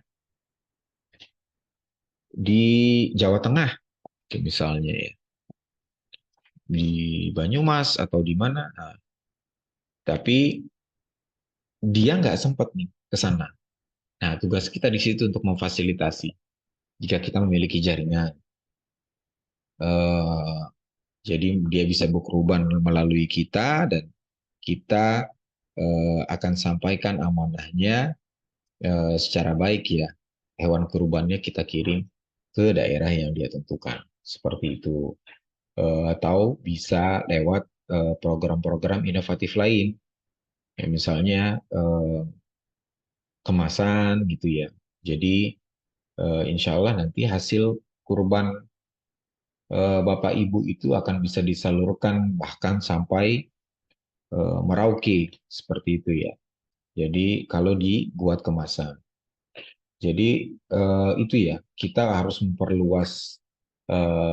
memperbanyak kanal penghimpunannya, dan kita juga harus membuat program inovatif yang sesuai dengan demand atau keinginan para mudhohi. Jadi kita bisa memfasilitasi dan melayani mudhohi dengan baik. Seperti itu ya.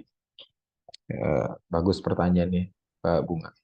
Oke, baik. Terima kasih. Jadi dua ya. Jadi memperluas penghimpunannya ya, dan juga membuat inovasi-inovasi produknya gitu, programnya, agar masyarakat yang tadinya hanya mendapatkan satu informasi gitu ya, jadi banyak informasi yang ternyata bisa loh kurban itu lewat lembaga, dan bahkan manfaatnya itu sampai ke daerah-daerah yang memang tidak terjangkau oleh para pekurban gitu ya. Baik, selanjutnya ada pertanyaan juga. eh, Bagaimana pengalaman Lazismu dalam membangun model distribusi kurban yang memberdayakan peternak lokal dan komunitas?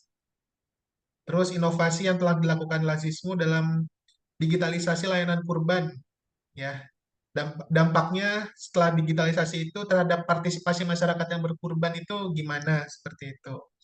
Terus tantangan utama yang dihadapi Lazismu nih dalam menjaga keberlanjutan program pasca Idul Adha, pasca kurbannya gitu ya, dan bagaimana cara mengatasinya. Itu Pak, mungkin silahkan. Ya, baik. Terima kasih, Mas Tegar. Seperti saya singgung sebelumnya ya, Lazismu sebenarnya pemain baru dalam hal kurban. Usia kita juga dibanding lembaga zakat lain atau lembaga filantropi lain itu terhitung muda gitu. Tapi kita belum terlalu banyak bermain di kurban ya, atau melakukan pelayanan di kurban. Kita sedang melakukan upaya pemberdayaan peternak-peternak lokal by trial and error ya. Jadi di situ kita memang menemukan formulasinya, akhirnya kita nggak bisa eh, melakukan pemberdayaan tanpa memegang hulunya, hulu sampai hilir.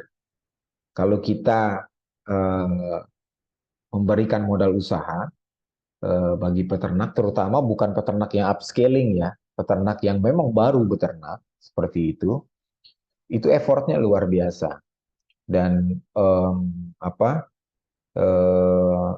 banyak tidak berhasilnya juga karena banyak faktor ya, seperti yang saya sudah sebutkan sebelumnya. Akhirnya ada yang berhasil ada, tapi butuh effort yang sangat luar biasa, butuh effort keras bagi pendampingnya karena misalnya itu bentuknya rumah tangga ya, satu kakak itu dapat 5 kambing atau 10 kambing dalam satu desa, beberapa kakak yang dapat tidak dipelihara dalam satu kandang. Nah ini pengawasannya itu kan harus ekstra ya, pengawasannya harus ekstra, baik itu pakannya maupun pemeliharaannya dan lain sebagainya. Nah, beda halnya dengan ketika kita membentuk klaster. Jadi beberapa kakak itu kita bentuk jadi satu kelompok dan dipelihara di satu tempat, itu pengawasannya bisa lebih efektif dan efisien. Apalagi eh, ini didampingi oleh peternak yang lebih besar. Yang saya bilang tadi off taker ya. Jadi um, ini kalau industri setelah kurbannya kami baru akan mulai tahun ini. Insya Allah tahun ini kita baru akan mulai uh, apa untuk pengembangan peternakan ya tahunan yang bisa beroperasi secara penuh sepanjang tahun. Kurban itu adalah bonusnya, gitu ya. Selama ini kan kita pemeliharaan jangka pendek untuk misalnya 3 bulan atau 4 bulan sebelum Idul Adha. Itu memang menghasilkan keuntungan, tapi setelah itu tidak ada kesinambungannya. Nah ini insya Allah kita akan mulai tahun ini bekerjasama dengan salah satu breeder ya, peternak besar di Jawa Barat. Eh, Mohon doanya saja semoga program ini bisa menjangkau penerima manfaat yang banyak dan mampu mengangkat derajat orang banyak ya gitu. Jadi eh, kami belum ada kalau yang program setelah kurban. Tapi kalau kurban itu kami sudah banyak. Cuma memang perlu kami lebih efektifkan dan efisienkan agar seperti saya bilang tadi produknya seragam kualitasnya. Nah ini tantangan yang paling besar. Eh, jadi karena terus terang ya untuk harga kurban lazismu itu relatif lebih tinggi dibanding lembaga filantropi lain atau lembaga zakat lain. Eh, karena kami belum punya industri dari hulu ke hilir. Tetapi kami main di kualitas gitu. Dengan harga yang segitu, insya Allah kualitasnya bisa kita jamin. Nah, ini kalau kita sudah pegang hulu ke hilir, itu akan lebih efisien lagi. Dan harga jual pun bisa bersaing. Seperti itu. Tetapi peternak juga mendapatkan keuntungan yang sepadan. Gitu. Itu mungkin ya. Terima kasih Pak Saleh. Terus ada satu pertanyaan lagi nih Pak Saleh nih. Sebentar.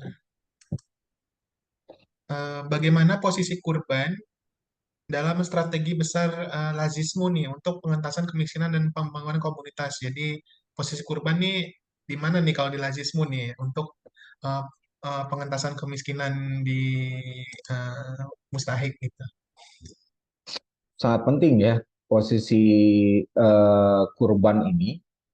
Jadi eh, kita karena kita lembaga non-profit ya, jadi kita tidak memikirkan profit sebenarnya untuk lembaganya, untuk kita ya. Tapi kami menemukan bahwa industri kurban ini bisa melibatkan banyak pihak dan memberikan eh, memberikan lapangan pekerjaan buat orang banyak gitu. Kalau kita benar-benar serius mengurus dari hulu ke hilirnya, mulai dari transportasi, pengolahan limbahnya, eh, breedernya, fattenernya, eh, industri apa UMKM olahannya gitu. Kayak misalnya kita temukan contoh ya di Banjarnegara itu eh, pemesanan untuk pembuatan bakso itu paling tinggi pada saat Idul Adha. Karena saking banyaknya kurban di sana, orang yang nggak bisa nyimpen dalam waktu lama dagingnya dibuat bakso.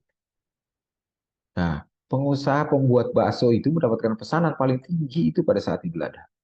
Dan mereka mampu meraup keuntungan yang lebih banyak pada saat Idul Adha. Itu salah satu efek dari kurban ya, dari Idul Adha.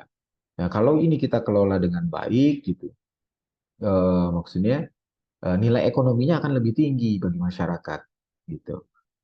Selain masyarakat keuntungannya meningkat, kita juga punya program yang berkelanjutan seperti itu ya. Jadi makanya posisi kurban di Lazismu itu dalam hal pemberdayaan itu tinggi ya, dan mendapatkan prioritas gitu.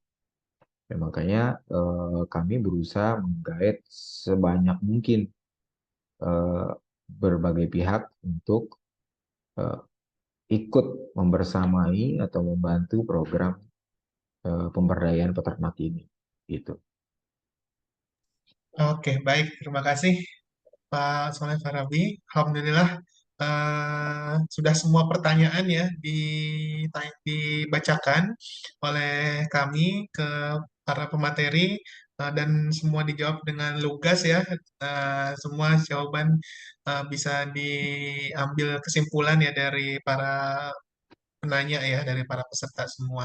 Baik, sebelum ditutup, Pak Soleh Farabi silakan untuk berikan pernyataan penutup ya di sesi siang hari ini kepada Pak Soleh, dipersilakan. Ya, baik. Terima kasih. Jadi dari yang kita diskusikan tadi, kita bisa melihat bahwa kurban itu memiliki potensi ekonomi yang sangat besar untuk meningkatkan kesejahteraan masyarakat ya, dan mendorong eh, pembangunan ekonomi yang berkelanjutan. Tentunya dengan eh, melalui pengelolaan yang strategis, inovatif, dan berkelanjutan. Kurban ini juga bisa dijadikan instrumen pemberdayaan ekonomi yang efektif, gitu ya. Jadi kolaborasi itu sangat penting untuk lembaga filantropi, korporasi, pemerintah, sama komunitas. Jadi kita mampu memberikan dampak positif kurban ini bagi masyarakat, terutama masyarakat yang membutuhkan seperti itu. Jadi kami harapkan lembaga filantropi bisa kerjasama dengan baik ya dalam kurban, terutama dalam persebaran kurban maupun meningkatkan eh, potensi ekonomi yang terjadi di sekitar kurban. Seperti itu mungkin ya dari saya. Terima kasih. Baik, terima kasih Pak Soleh Farabi atas materinya yang sungguh luar biasa dan sudah menginspirasi para peserta semua nih. Insya Allah semakin semangat lagi untuk menyongsong kurban di tahun ini ya. Amin, Semoga amin. apa yang sudah kita rencanakan di kurban tahun ini dimudahkan oleh Allah Subhanahu wa taala. Amin ya rabbal alamin. Baik, Amin, ya rabbal alamin. para peserta, sebelum kita tutup, itu tadi panitia sudah memberikan tautan ya untuk diisi form feedback ya terkait Forum Literasi Filantropi pada hari ini. Dan juga silakan Bapak dan Ibu semua, Mas, Mbak, Akang Teteh, Uda Uni, Abang Empok ya, untuk nyalakan kameranya, kita foto bersama terlebih dahulu sebelum kita tutup. Panitia sudah siap untuk mengambil Nah, silakan gambar? ngecam terlebih dahulu. Saya hitung ya. 3, 2, 1. Oke, sebentar. Oke, ini yang satu. Oke, lagi. Yang kedua ya. Yang enggak. 3, 2, 1. Siap, sudah. Oke, baik. Terima kasih sekali lagi Pak Soleh yang sudah memberikan materinya dan juga para peserta semua yang sudah bergabung dari pagi tadi sampai siang hari ini. Kami dari Akademisi mohon maaf apabila banyak kekurangan dan ingin mengingatkan, insya Allah di pekan depan di tanggal 14 Mei kita akan mengadakan expert talks masih tentang kurban juga ya. Jadi sampai kurban kita temanya masih nggak jauh-jauh dari kurban lah, tentang bagaimana fundraising kurban lewat storytelling gitu ya. Nah, ini nanti akan disampaikan oleh pemateri yang luar biasa pastinya. Nah, tunggu publikasinya dan juga kalau ingin ikut silakan mendaftar ke nomor admin akademisi seperti itu. Baik, kita tutup pertemuan forum literasi filantropi pada siang hari ini dengan lafaz hamdalah, alhamdulillahirrabbilalamin, istighfar Alhamdulillahirobbilalamin. sebanyak-banyaknya, astagfirullahaladzim, astagfirullahaladzim, astagfirullahaladzim. Dan doa penutup majelis, subhanakallahumma bihamdika, asyhadu an la ilaha illa anta, astaghfiruka wa atubu ilaik. Wassalamualaikum warahmatullahi wabarakatuh. Waalaikumsalam warahmatullahi wabarakatuh. Waalaikumsalam. Izin pamit teman-teman Ya, akademisi. ya, Terima terima kasih. kasih Pak Soleh.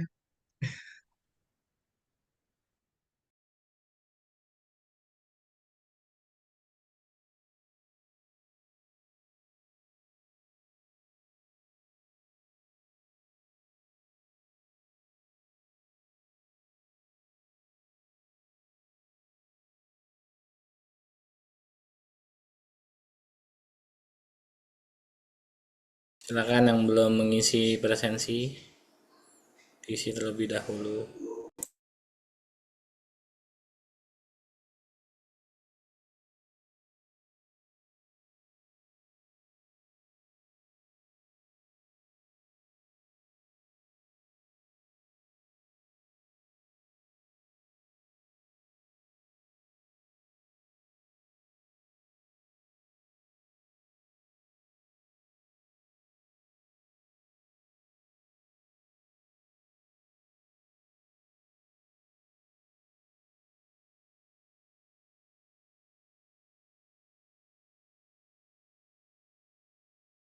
Terima kasih pada Bapak Ibu ya semua yang telah hadir.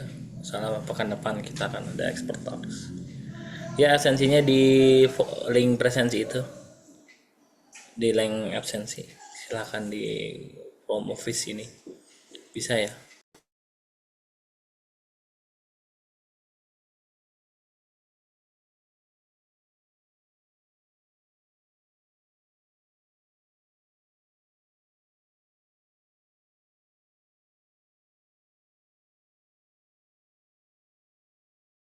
Diisi Bapak Ibu, sebentar lagi saya akan matikan Zoom secara seluruhan.